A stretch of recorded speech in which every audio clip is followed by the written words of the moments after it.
Death March to the Parallel World Rhapsody, Volume 1. Prologue. Death March to Disaster. Stars streak across the sky. Dozens and dozens of them. Have you ever seen a shooting star? I'm sure many people have. Maybe you've been captivated by their fleeting beauty or made a wish on one as it fell through the night sky. But have you ever watched a meteorite rip through the heavens toward the surface?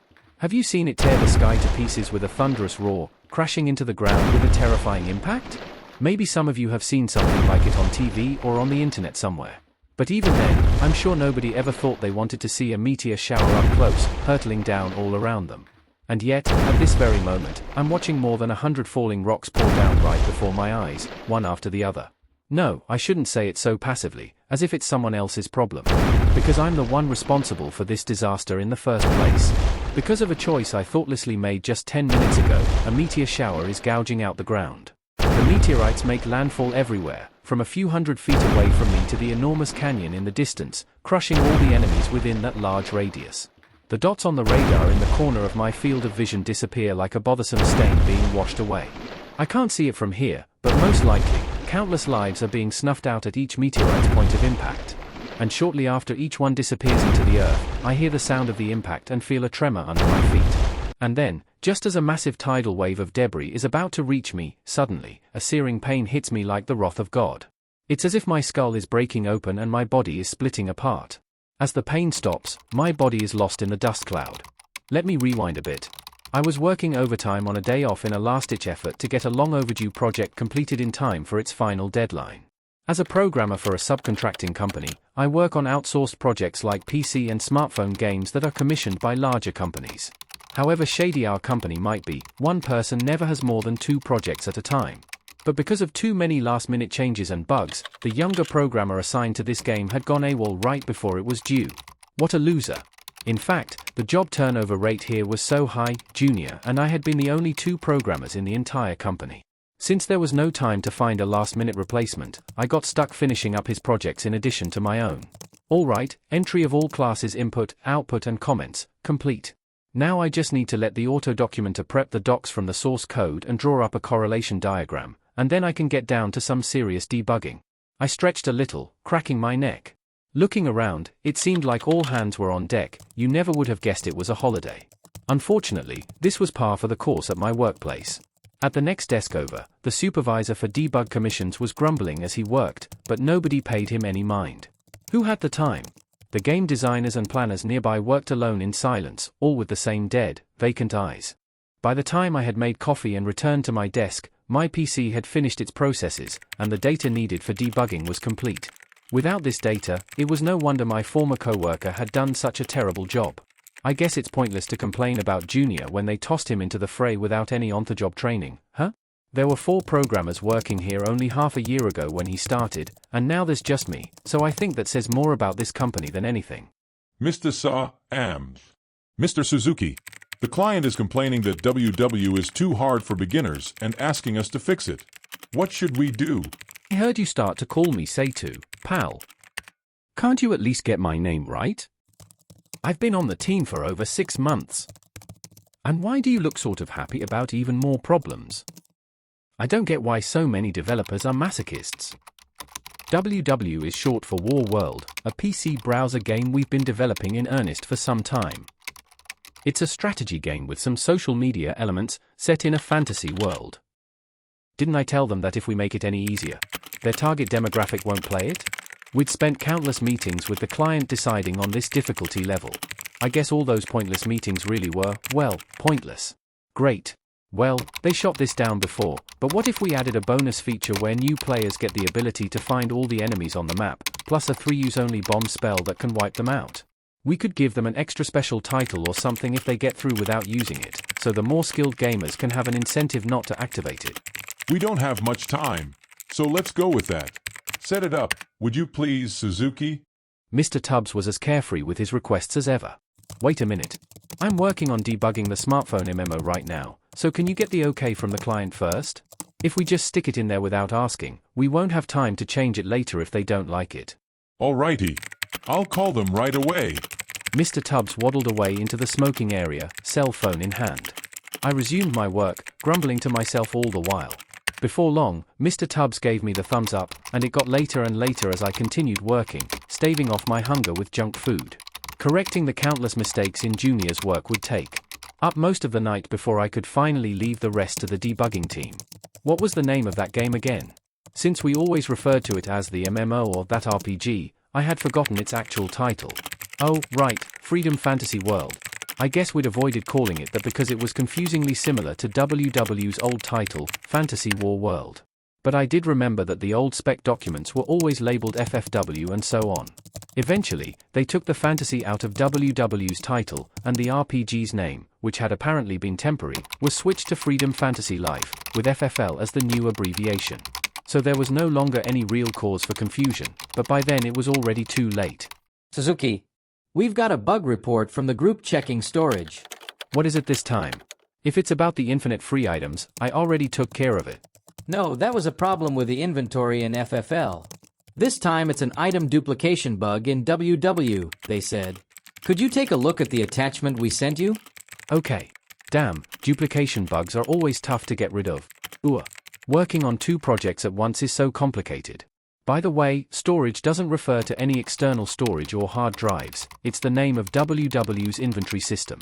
I continued my work correcting errors in WW, dealing with each bug report as it came in from the debug team. At some point in the process, Mr. Tubbs sent an email asking me to remove the capacity limitations from WW's storage for the beta test.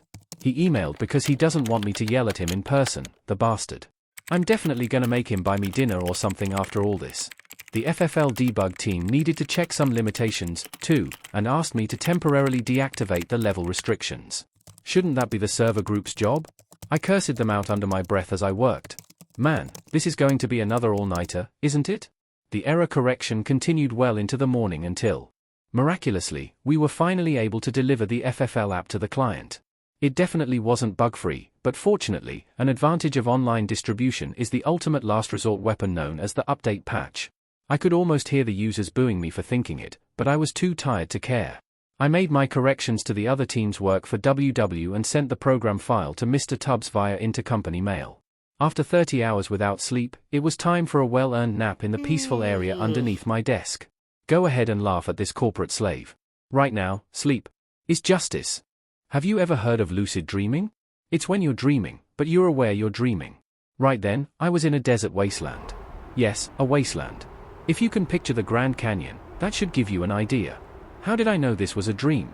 For one thing, I remembered falling asleep under my desk just a few moments ago. For another, there were the 4 icons in the bottom right corner of my field of vision along with the gadget labeled menu and the radar display in the top right. It was the interface from WW, the game I had been working on not long ago. However, this wasn't the first time I'd taken a nap during a death march and found myself working even in my dreams. That I was doing it in a desert instead of the office or my room was a little weird, but it was probably just because the room I was sleeping in was really dry or something. The scent of the parched earth tickled my nose. A dream where I could smell things. That was unusual. Through a little trial and error, I figured out that I could open the menu just by thinking about it. To my amusement, some kind of bug prevented me from actually touching it with my hand. Luckily, I could operate it with my mind, too. The menu items seemed to be a mix of FFL and WW, but I guess you couldn't exactly expect dreams to be consistent. My character name was Seitu, as usual. People often call me that by mistake, so it's what I generally name my test characters. My status and such were standard for a new level 1 character, and my equipment consisted of the protein bar, wallet, cell phone, and other things I'd had on me when I fell asleep. Typical half-assed dream logic. As I surveyed my surroundings, I saw one area where the ground cut off completely. Figuring it was a cliff or something, I headed toward it. Clearly, I was pretty high up. I was standing on the edge of a steep drop-off that went down at least 300 feet. Similar pillars of high land rose up from all over the wasteland. At the bottom, the same reddish-brown earth stretched as far as the eye could see. In the distance, I could see some kind of rift, possibly a canyon. I tried to check it on the map, but everything outside my immediate area was blank. Assuming this dream had a fog of warp system like WW did, I would only be able to see areas I'd explored. A label in the upper left said Valley of Dragons, so maybe that's what the rift was? I squinted as best I could, but I didn't see anything that looked like a dragon. Instead, I saw something very different. It was emerging from the shadows of the nearest cliff, kicking up a cloud of dust as it came. Like a cavalry charge in a fantasy film. My eyes instinctively fell on the 4 icons in the bottom right corner of my vision, 1 that read search entire map and 3 that read meteor shower. The emergency skills for beginners that I'd come up with after the meeting with Mr. Tubbs. Driven by a vague sense of unease, I selected the search entire map icon. The radar automatically located any enemies, and a cluster of red dots confirmed the approaching group was hostile. Since the radar scope was limited, I opened up the bigger map to check their configuration. The advancing army was a group of high-level enemies. There were so many of them, the map's entire upper half was flooded with red. Isn't this a bit over the top? There's way too many. The approaching band was labeled Elite Lizard Men. There were around 300 of them, most about level 50. An unarmed level 1 player like me definitely wouldn't stand a chance. When the group was less than 2,000 feet from the cliff, their marching suddenly halted. I ducked behind a rock, out of sight, and peered out at them. They seemed like some kind of mounted army, but it was no ordinary cavalry. I could tell their mounts weren't horses, but the dust obscured my view too heavily to determine much else.